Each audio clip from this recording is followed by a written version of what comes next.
The third game on rolling pawns will be one of the maybe most impressive ones I have seen in my life on how the pawn power can basically work so well. And now Boris Gelfand, which just versus Morozevich, was showing how to sacrifice in order to get the rolling pawns. He will now find himself on the receiving end. And the person who played this very well and who sacrificed it is Alexei Dreyev.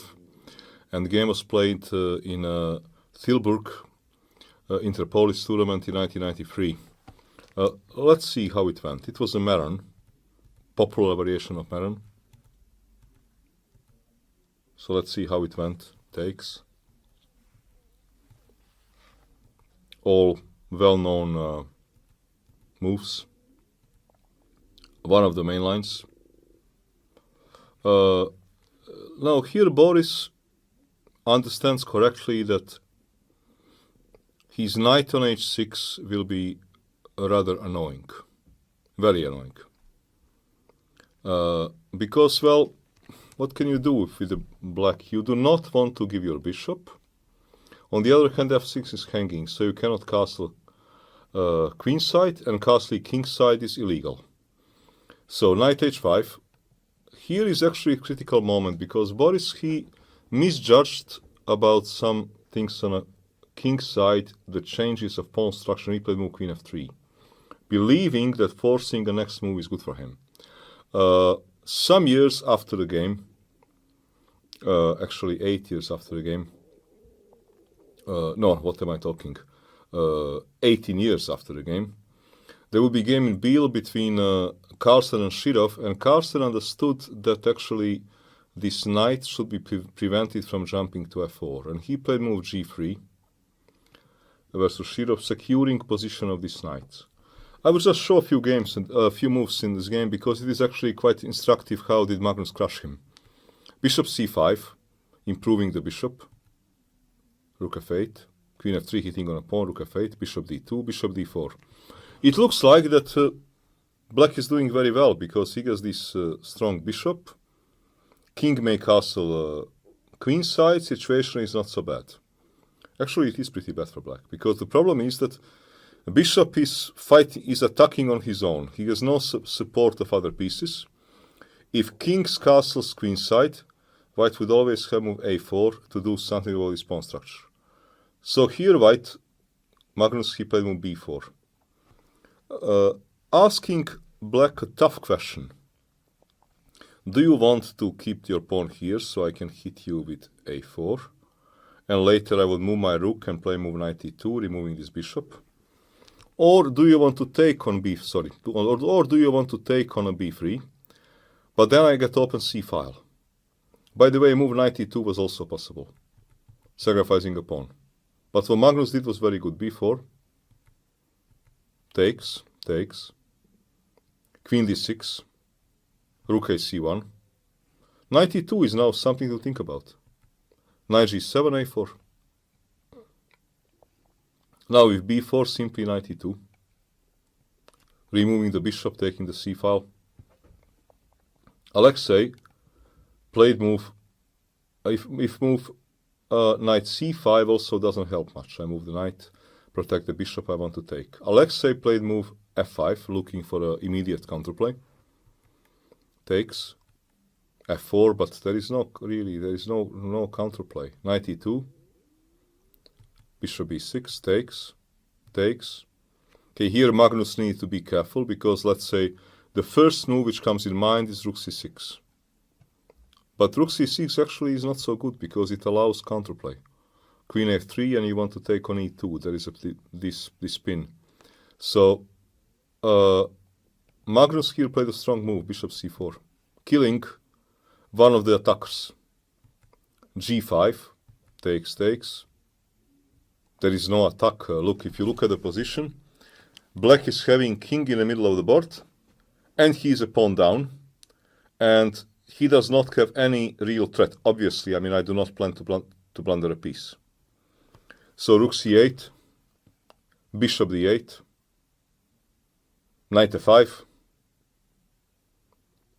knight f5, e5, King is now open, knight f6, queen d3, rook a7, check. Probably many moves with here, but what Magnus does is the most efficient.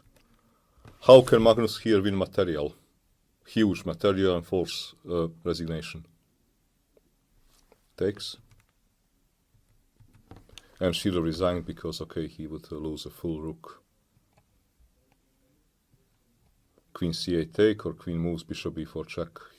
He will lose rook and probably some more. Probably simply get mated. He will simply get mated. So here it is important. The idea of Gelfand to put knight on h6 was a good one, but he didn't execute it the best way, because here actually after g3 black is really having a problems.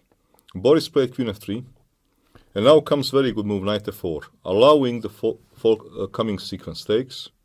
Takes, g3, g5, takes.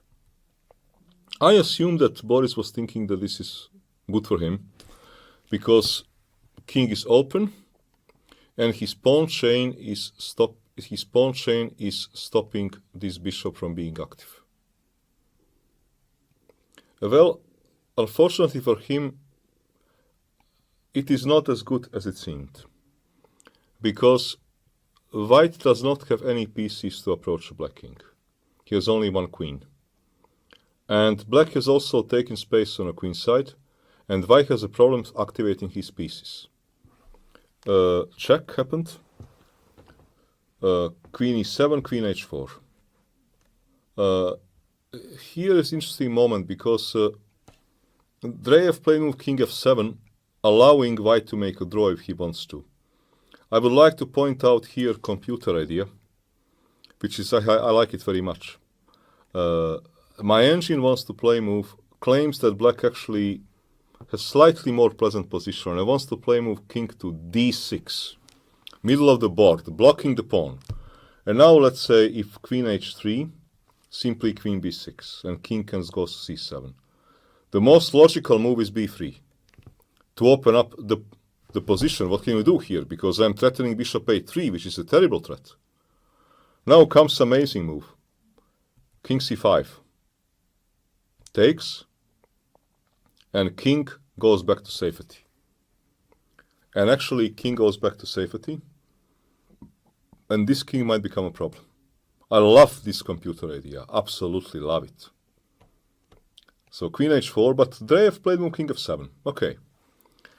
Now the best for Boris was to actually give a check on h5, and I hope that black did not change his mind, and that he would still agree to a draw.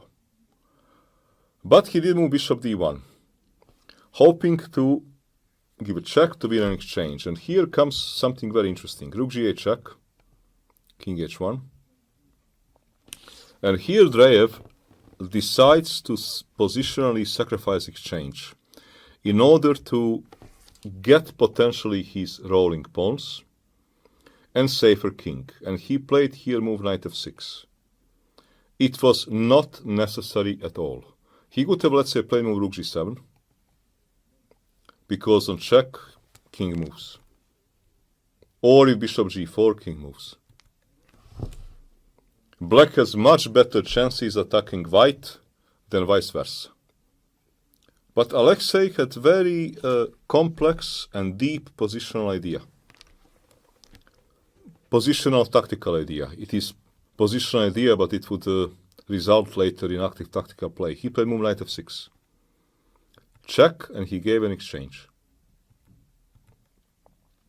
Now let's see the resulting position. The resulting position is actually that black has got an open h-file, and black king is reasonably safe. And also what is very important, we are going to figure out later, white will need to start thinking about what happens if my knight gets kicked. I lose those two pawns, and this bishop becomes a monster. This is what he needs to think about. And this is what actually will happen. Rook g1, bishop e7, queen h6, rook g8, f3. Controlling the pawn chain. For example, a3 is less good because now I gain some time. Bishop c8, f3, knight h5. Let's say bishop d2, queen b6. It is very tricky. He wants to enter queen f2. These rooks are not cooperating. Queen is, it is not trapped, but it is not exactly far from it. If you want to stop a queen entrance to f2, it doesn't exactly work. So therefore, Gerfan played move f3. Okay, now move knight to h5 is not exactly bringing the same, and bishop c8, because I gained the tempo. I didn't, my bishop is already on d2, so I can go for this stuff. Not so clear, because I don't have move bishop h3. Now queen is keeping it. But it was possible for black. What I like in this game is that first time that Alexei sacrificed exchange. So this is here. For his idea. Very deep idea. It was not forced. He could play move rook g7 and he would be maybe slightly better. Probably better. He sacrifices exchange. Okay, he gets this stuff. Now he can play move knight h5 and have about equal position. But here he goes for another amazing sacrifice. He plays b4, knight e2, and he takes on d5. Takes, bishop takes. If you look at this position, it's incredible. Because he took, I mean, he has only 2 pawns for rook. He does not also threaten. It is not like that white is immediately killed. It is more than black has this fantastic bishop. Black has threats on diagonal. White has terrible problems to develop. And black took a lot of space. And this is extremely deep judgment by Alexei Drev. Alexei Drev to judge that this is going to work. And completely unnecessary. Here rook f1 happened. Okay, needed to protect the pawn, bishop f6. He wants to trap a queen. Queen h7 check. Queen back. And now how to improve position? Well, play when you're stronger. Push pawns. Bishop e6. g5. G4 cannot be stopped because you cannot obviously play this move, because the problem is that you have to now deal with all these sort of problems, I think, because now such a move is maybe necessary. But if you do such a move it's necessary, you maybe, let's say this can happen. Push, takes. Now, okay, if I take, you can take, and this would be kind of a mess. Actually, probably a good mess for white.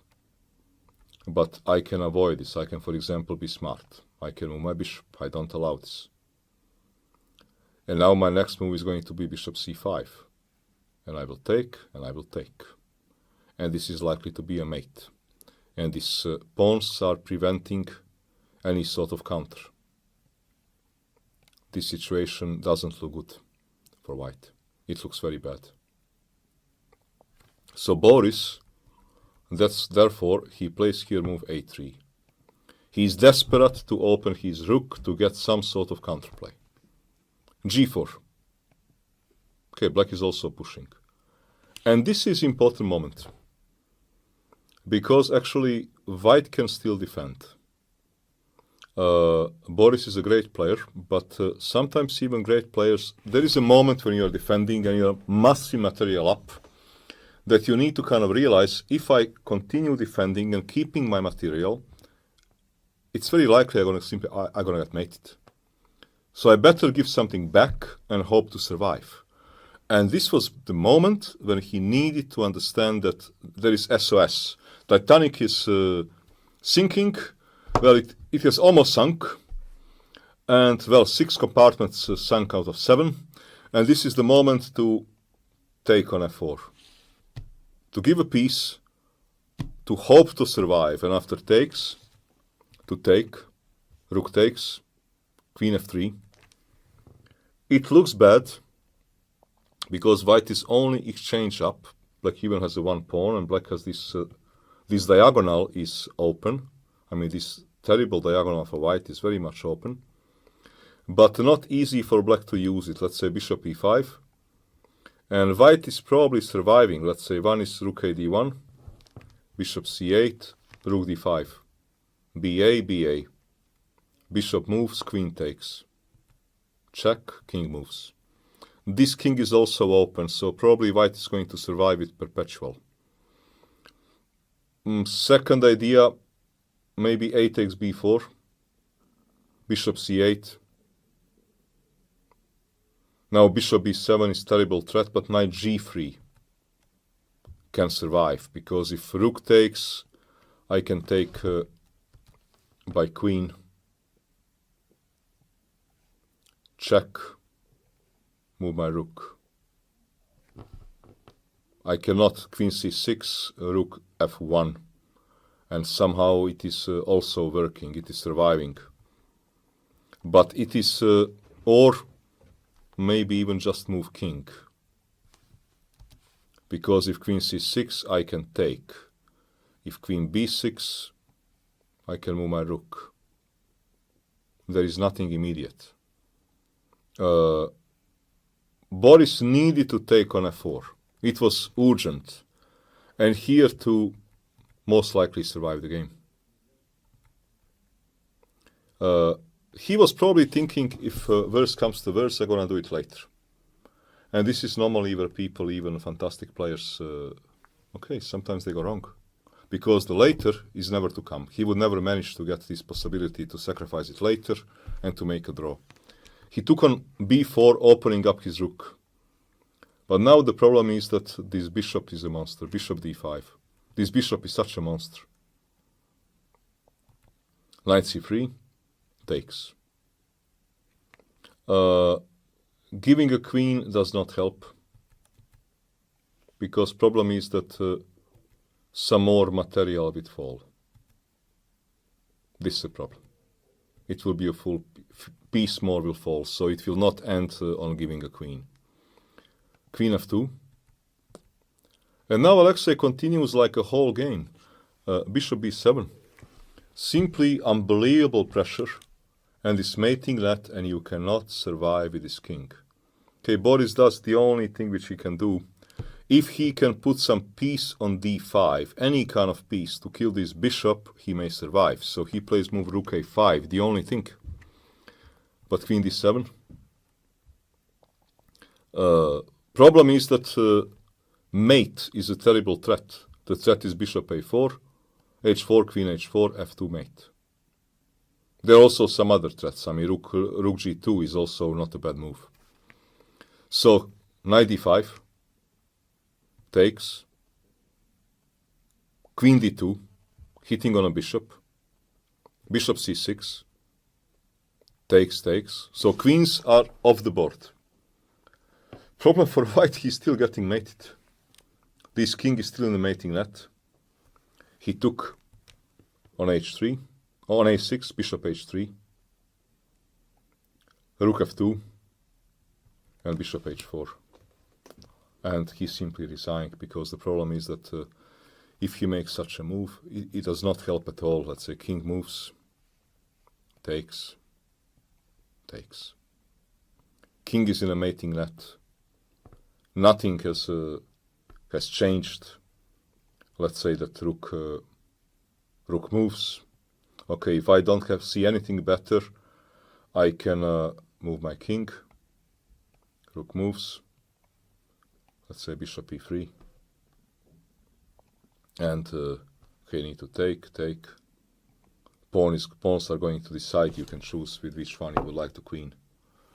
Well, it will be f-pawn, probably. And this is the game which I found really extremely impressive. It started from a moment here when Dreyev decided to sacrifice exchange for he was not forced, up to this position where he went for sacrificing a piece. So now he's full rook down, and he does it because he understands that this diagonal will open and that he will get a rolling pawns. And white, even though having massive material advantage, rook cannot somehow coordinate his pieces and stop this black avalanche. And this is what I really like about this game. One of the best games when it comes to rolling pawns that I have seen in my life.